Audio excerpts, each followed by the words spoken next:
जय हिंद प्यारे साथियों, कैसे हैं आप।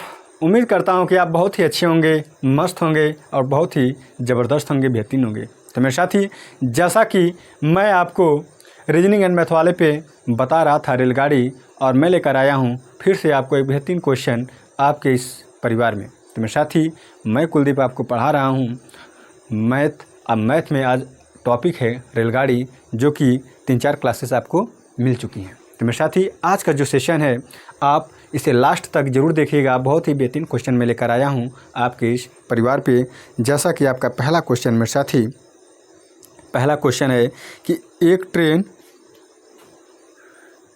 नहीं इस टाइप का 600 मीटर लंबी एक रेलगाड़ी 81 किलोमीटर प्रति घंटे की गति से चल रही है। यदि वह एक प्लेटफार्म को 40 सेकंड में पार कर जाती है तो प्लेटफार्म की लंबाई क्या होगा, ये ज्ञात करना है आपको। ठीक है, थोड़ी सी टाइपिंग में गलती हुई होगी क्वेश्चन में, लेकिन जो उसका सेंस है मैं आपको समझा दूंगा। तो लिखा है कि 600 मीटर लंबी एक रेलगाड़ी 81 किलोमीटर प्रति घंटे की गति से चल रही है।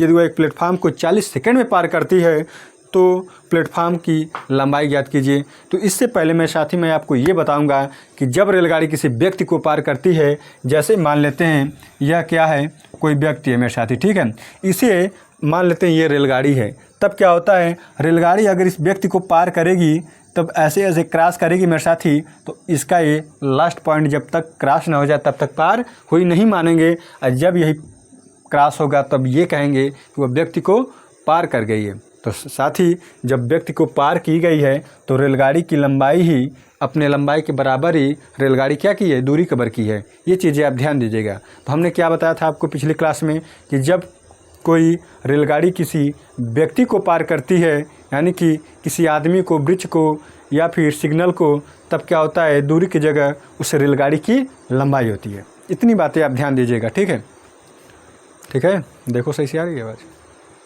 चलो, अब मेरे साथी, अगर यह प्लेटफार्म को मान लो पार करती है, ठीक है, प्लेटफार्म तो काफ़ी बड़ा होता है, रेलगाड़ी के सापेक्ष में उसका भी कुछ डिस्टेंस होता है। ठीक है, ये मान लेते हैं प्लेटफार्म है और ये क्या है, रेलगाड़ी है। ठीक है, यहाँ से रेलगाड़ी ऐसे, ठीक है, ऐसे रेलगाड़ी है मेरे साथी, और इसका पहिया यहाँ पे लगा हुआ है। ठीक है, ऐसे चला रहा है। जब ये मेरे साथी, जब ये रेलगाड़ी जब जाएगी, प्लेटफार्म को क्रॉस करेगी, तो यहाँ से ये दूरी तो कवर करेगी डॉट डॉट करते हुए, फिर यहाँ तक जब तक न आए तब तक रेलगाड़ी क्रॉस हुआ ही नहीं मानेंगे मेरे साथी। ये चीज़ें आपको पता होंगी। ठीक है, आप चीज़ें समझ जाइए।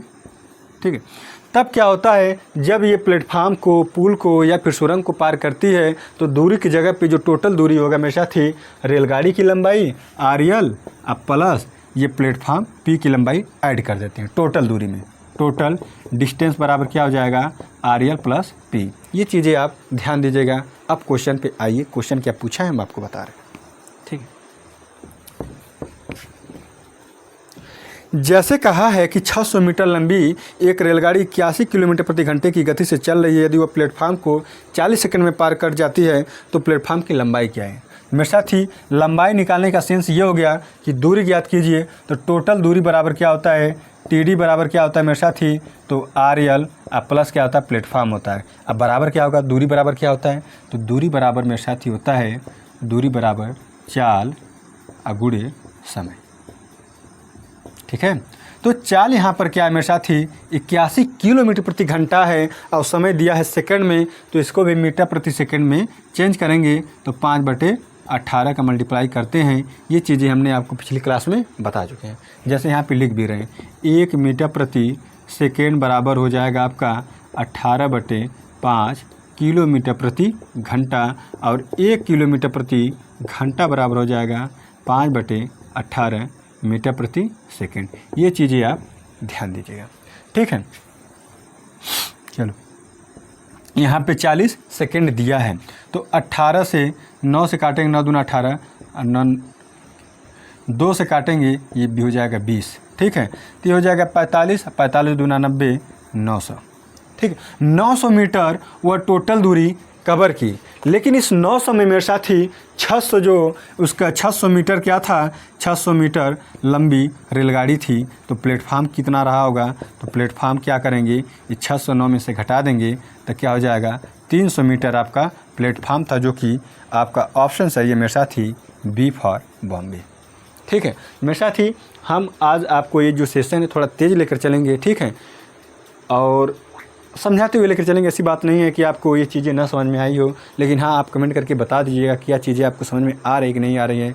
अगर आपको ज़रा से भी प्रॉब्लम हो तो आप ज़रूर बताइएगा, मैं कोशिश करूँगा और बेहतरीन तरीके से और बेसिक से और अच्छे तरीके से आपको समझा दूँ। ठीक है, तो मेरे साथ ही अब नेक्स्ट आपका क्वेश्चन है यूपीएससी 2017 में ये पूछा हुआ प्रश्न है।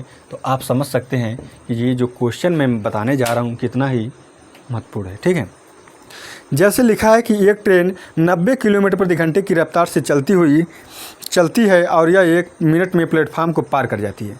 जब प्लेटफार्म को पार करती है तो 1 मिनट लेती है, मतलब 60 सेकंड लेती है। टाइम बराबर क्या हो गया मेरे साथी, 60 सेकंड। ठीक है, यहाँ पे लिख दे रहे हैं 1 मिनट। ठीक है, क्वेश्चन में जैसे कहा है इसलिए लिखा। और देखो इसका स्पीड दिया है मेरे साथी, स्पीड क्या दिया है, 90 किलोमीटर प्रति घंटा दिया है। तो क्या पूछा है, कर जाती है अगर ट्रेन और प्लेटफार्म की लंबाई बराबर है। मेरे साथ ही यहाँ पर दे दिया आपको एक कंडीशन कि जो रेलगाड़ी की लंबाई है वही प्लेटफार्म की लंबाई है, दोनों बराबर हैं, तब क्या होता है, दूरी बराबर होता है। मेरे साथ ही हमने आपको बताया था दूरी बराबर क्या होगा, ये कुल दूरी। ठीक है, कुल दूरी यहाँ पे चाल और गुणे हो जाएगा मेरे साथ ही समय।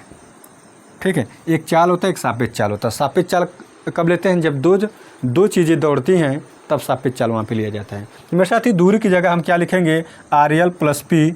तो इसके जगह अगर हम लिख दें 2, किसकी लंबाई पूछा, ट्रेन की लंबाई, तो 2RL कर देंगे। क्यों, क्योंकि RL अब प्लस क्या होता है P, तो P की जगह हम क्या लिख सकते हैं, RL। तो RL प्लस RL बराबर हो जाएगा 2RL। ये चीज़ें आप कर सकते हैं। ठीक है, मौखिक ही। चाल दिया था 90 किलोमीटर प्रति घंटा दिया था, तो इसको मीटर प्रति सेकंड में चेंज करेंगे। और यहाँ पर मीटर प्रति सेकंड क्या है, 1 किलोमीटर प्रति घंटा बराबर 5/18 मीटर प्रति सेकंड है। तो आप 90 में 5/18 का मल्टीप्लाई करेंगे तो मीटर प्रति सेकंड आ जाएगा। समय दिया है 60 सेकंड दिया है। तो देखो 18 × 90 और ये हो जाएगा 25 गुणे 60। 25 छक्का होता है 150 और 1 0 और बढ़ा देंगे तो ये हो जाएगा 2RL। 2 से जब इसे डिवाइड करेंगे मेरे साथी तो RL बराबर आएगा 750 मीटर लंबी रेलगाड़ी थी। ठीक है, तो ये ऑप्शन नंबर आपका सही है, सी फॉर चेन्नई आपका ऑप्शन सही है मेरे साथी, सी आपका ऑप्शन सही है।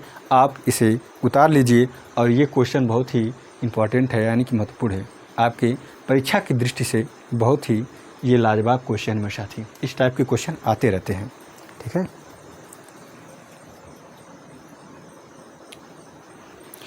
अब मेरे साथी देखिए एक क्वेश्चन और लिखा कि एक ट्रेन किलोमीटर प्रति घंटा की गति से चलते हुए, कुछ भी गति था उसका लेकिन किलोमीटर प्रति घंटा था। ठीक है, चलते हुए 120 मीटर और 280 मीटर की लंबाई वाले एक प्लेटफार्म और एक पुल को क्रमशः 8 सेकंड और 12 सेकंड में पार कर जाती है। ट्रेन की लंबाई जाती है। मेरे साथ ही कहा है कि 8 सेकंड में वह कितना 120 मीटर लंबे प्लेटफार्म को पार कर जाती है। लेकिन मेरे साथी 12 सेकंड में वो क्या कर रही है, तो 12 सेकंड में वह केवल 280 मीटर ही क्रॉस कर रही है। इसका मतलब क्या हुआ, समय का अंतर क्यों आया। चाल यहाँ पे आप ये ध्यान दीजिएगा, चाल क्या है, नियत है। जिस चाल से इस प्लेटफार्म को क्रॉस कर रही थी उसी चाल से इस प्लेटफार्म को भी कवर कर रही थी। ठीक है, तो समय का अंतर क्यों आया, समय का अंतर आया 4 का। आई किस लिए आया, ये इनके बीच डिफरेंस, यानी कि प्लेटफार्म छोटा बड़ा था इसलिए आया। यहाँ पे छोटा था तो कम समय लिया, यहाँ बड़ा है तो ज़्यादा समय लिया। तो घटाएंगे तो आपका आएगा मेरे साथी 160। ठीक है, 160 मीटर। और चाल क्या होता है, 1 सेकंड में चली गई दूरी ही हमारी चाल होती है। तो 4 से जब डिवाइड करेंगे मेरे साथी 160/4 तो ये हो जाएगा आपका 40 मीटर प्रति सेकंड। ठीक है, यहाँ पर तो मीटर आएगा लेकिन चाल आपका आ जाएगा, अगर चाल आ जाएगा आपका 40 मीटर प्रति सेकेंड। ठीक है, तो क्या पूछा है, पूछा मेरे साथी ये है ट्रेन की लंबाई ज्ञात कीजिए। तो इस 40 का कहीं भी आप मल्टीप्लाई कर लीजिए, इसी में कर लीजिए, तो आपका क्या हो जाएगा, टोटल दूरी क्या होगा, ये दूरी 120 है, लेकिन ये भी यहाँ पे अगर चाल का मल्टीप्लाई करेंगे तो ये भी दूरी आएगा, दोनों बराबर होना चाहिए, लेकिन डिफरेंट क्यों होगा, क्योंकि रेलगाड़ी की लंबाई भी कवर किया गया इसमें। तो 40 का जब मल्टीप्लाई करेंगे इसमें 8 में, तो 8 चौको 32, ये हो जाएगा 320। तो 320 यहाँ पे दूरी दिखा रहा है, लेकिन वो तो कवर किया है 120 किया है। तो इसका मतलब क्या हुआ मेरे साथी कि 200 जो मीटर लंबी रेलगाड़ी रही होगी, जो कि अपनी दूरी के बराबर भी, अपने लंबाई के बराबर भी दूरी कवर करती है। तो ऑप्शन नंबर है आपका सही है मेरे साथी, बी आपका ऑप्शन सही है। ठीक है, तो बी फॉर बॉम्बे आपका ऑप्शन सही है मेरे साथी। अब आते हैं नेक्स्ट क्वेश्चन में, और लिखा है इसी टाइप का एक क्वेश्चन है। ठीक है, ये लिखा है इसी टाइप का एकदम है मेरे साथी, हूबहू एकदम कॉपी। जैसे लिखा है 500 मीटर और 250 मीटर लंबे दो पुलों को क्रमशः 100 सेकंड और 60 सेकंड में पार कर लेती है, रेलगाड़ी की लंबाई कितनी है। ठीक है, जैसे लिखा है ये 100 सेकंड में 500, ये बताया हूँ क्या जी, और 60 सेकंड में 250। ठीक है, चलो अब क्या करते हैं मेरे साथी, अब हम क्या करते हैं, इसमें से घटाते हैं तो आया है 40 सेकंड। इस 40 सेकंड क्यों आया है, क्योंकि ये 250 ज़्यादा कवर किया था मीटर। ठीक है, ये मीटर दिया है, तब 1 सेकंड में चली गई दूरी को ही चाल कहते हैं मेरे साथी। क्या कहते हैं, चाल कहते हैं इसी को। अब चाल बराबर हो जाएगा दूरी अब बटे समय, जब इसे डिवाइड करेंगे तो 25 बटे क्या आ जाएगा, 4 मीटर प्रति सेकंड आ जाएगा। तो रेलगाड़ी की लंबाई ज्ञात करनी है, तो इसको उठा के यहाँ पे मल्टीप्लाई कर दीजिए तो टोटल दूरी आ जाएगा। तो यहाँ पर आ जाएगा 25 बटे 4 गुणे 100। ठीक है, इसे जब काटेंगे तो हो जाएगा 25, तो यहाँ पे आ जाएगा 625। तो हमने क्या देखा कि यहाँ पे तो 500 कवर किया था प्लेटफॉर्म की लंबाई, तो 625 कहाँ से आया। तो इसमें क्या था, इसमें रेलगाड़ी की लंबाई भी ऐड थी, लेकिन यहाँ पर केवल प्लेटफॉर्म दिखाया या पुल दिखाया, पुल है ना, पुल है। ठीक है, तब कितना एक्स्ट्रा था इनके बीच का डिफरेंस, 125 मीटर लंबी क्या रही होगी। तो 125 मीटर मेरे साथ ही RL मतलब रेलगाड़ी की लंबाई 125 मीटर रही होगी, जो कि ऑप्शन में सही है मेरे साथ ही, बी आपका ऑप्शन सही है। ठीक है, आज का मेरे साथ ही ये लास्ट क्वेश्चन है, आखिरी क्वेश्चन है। अब बहुत ही लाजवाब क्वेश्चन है, ये भी पूछा है आपके UPSI 2017 में ये प्रश्न पूछा है। लिखा है कि एक ट्रेन एक पुल को 40 सेकंड में पार कर जाती है। ठीक है, और एक खंभे को 25 सेकंड में पार कर जाती है। ये देखो, जब पुल को पार कर रही है तो 40 सेकंड ले रही है, मतलब कि समय ज़्यादा ले रही है। इसका मतलब क्या हुआ, समय ज़्यादा क्यों ले रही है, क्योंकि वह ज़्यादा दूरी कवर कर रही है। लेकिन अगर खंभे को पार कर रही है तो 25 सेकंड में पार कर जा रही है। अगर ट्रेन की गति 72 किलोमीटर प्रति घंटा है तो ट्रेन की लंबाई याद कीजिए। तो देखो, पुल को जब क्रॉस करेगी तो यहाँ पर रेलगाड़ी की लंबाई भी रहेगी, और यह क्रॉस कर रही है 40 सेकंड में। यहाँ पर जब क्रॉस कर रही है 25 सेकंड में, वह केवल रेलगाड़ी की लंबाई होगी। क्या होगी, रेलगाड़ी की लंबाई होगी। तो मेरे साथ कितना दूरी कवर किया, तो यहीं पर अगर हम मल्टीप्लाई कर दें इसके चाल का, 72 किलोमीटर प्रति घंटा है तो 5 बटे 18 का मल्टीप्लाई कर देंगे, 18 चौक 72, ये हो जाएगा 25 गुणे 20 बराबर 500 मीटर। 500 मीटर दूरी कवर कर रही है, मतलब कि यहाँ पर व्यक्ति को जब पार कर रही है तब, तो ये अपनी लंबाई के बराबर दूरी कवर कर रही है। तो पूछा क्या है, तो पुल कितना लंबा है, तो मेरे साथ ही ये 25 सेकंड में 500 दूरी कवर कर रही है ना, तब क्या होगा, यहाँ पर हम क्या करेंगे, यहाँ पर भी दूरी निकाल लेंगे। तो यहाँ पर भी 40 का भी अगर हम 72 गुणे 5 बटे 18 का मल्टीप्लाई करेंगे तो ये आएगा आपका 40 गुणे 20 बराबर 800। 800 क्या हुआ मेरे साथ ही, यहाँ पर रेलगाड़ी की भी लंबाई थी और पुल का भी था, और रेलगाड़ी का आया था मेरे साथ ही यहाँ से 500। तो यहाँ पर ये 500 जब है और टोटल कितना आ रहा है 800, तो पुल कितना होगा 300 का होगा। पुल बराबर 300 मीटर, है ना, जो कि ऑप्शन में सही है मेरे साथी ए। तो आज का सेशन तो काफ़ी तेज़ था लेकिन बहुत ही शानदार था, लाजवाब था। बट आप कमेंट करके बताइए मेरे साथी कि आज का सेशन कैसा था। अगर आपको अच्छा लगा हो, आपको मतलब कि समझ में आया हो, तो आप शेयर और लाइक ज़रूर कीजिएगा मेरे साथी। और जो भी मुझसे त्रुटियाँ हुई हैं उसे आप क्षमा कीजिएगा, लेकिन उसके साथ साथ आप अपना सुझाव ज़रूर कमेंट में दीजिएगा। धन्यवाद मेरे साथी।